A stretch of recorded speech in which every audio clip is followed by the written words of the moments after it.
It is Econo Chat Let's Talk Business with Mr. Daniel Steinman. A warm welcome to everyone tuned in right now. I'm Elsa Dimiani, your hostess, and Mr. Daniel Steinman himself is also here with us. Today we are talking about the mid-year budget review that was tabled in Parliament on 21st October 2025. And I must say that nothing interesting. Nothing happened. And Elspeth, I have to tell you, you're not the first person saying that. You know? It's so regular. So, in terms of the mid-year budget review, can you give us your insight on this? Well, let's look at the expenditure side, which is quite important, because you will remember that here in end of February this year, this was relatively shortly after the inauguration of the new administration. Yes. We had a very quick budget, and the rest of the documentation was promised to us later on at the later stage. Everything is still not there, which makes me wonder if we are going to see a major overhaul in the budget next year, because we certainly haven't seen it this year, and the fairly incomplete budget of end of February this year is still a fairly incomplete budget. Is, yeah. And that's the reason why there are no fireworks in the mid-year budget review. Yes. You know, you will remember all the big headlines. Now we've got the first $100 billion budget. You know, it was true, but it wasn't exactly true. And all the expense categories that you require to run a government, to run a country, they're there. And so the operational side is functioning. But if you look at the budget now, it is 106 billion, so it's slightly bigger. Not a lot. It's not a train smash. I mean, from 100 billion to 106 billion, but it is not a waste of time to dig into this a little bit deeper to see where it comes from.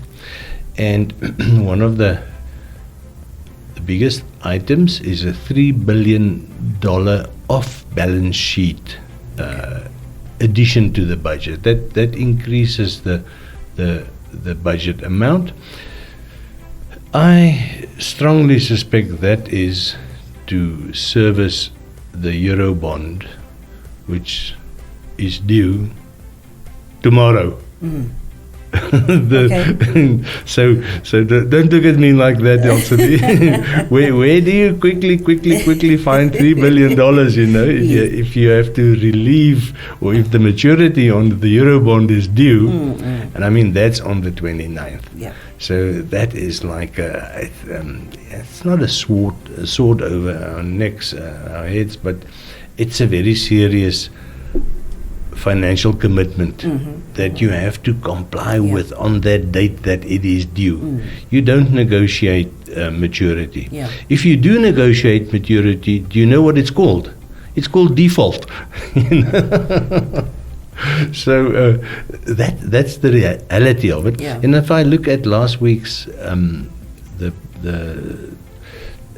the budget or the bond, the swap auction, where they exchange existing instruments, the 2026 bonds for longer dated instruments voluntarily. It's not.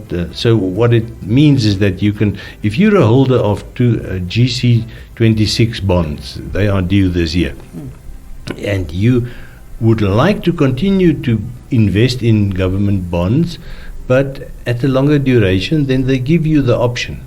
You can switch. Okay. That's why the reason why they call it the switch auction is because you take the holdings that you have, but you have to do so at a certain price. Now, I want to talk about the mid-year budget review. I don't want to explain the technicalities of a switch auction. But the point I'm trying to make is that if I look at the response on the switch auction, it was not very active. The participation from the private sector was sufficient. There are no warning signs, but it's not like like some of the switch auctions that I viewed in the past, where there was real demand. You know, I think in 3 or 4 of the new bond or the issue bonds, the switch bonds, the demand was less than 1 times, or we would say less than 100%. But what can be the reason for that? Investors are holding back. Okay. And it's a combination of, we're not sure which direction the interest rates are going. Remember, Bank of Namibia only last week reduced the interest rate by 0.25%, 25 basis points, after keeping it stable for a fairly long time. In my opinion, too long. But we can look at that now. After this short break.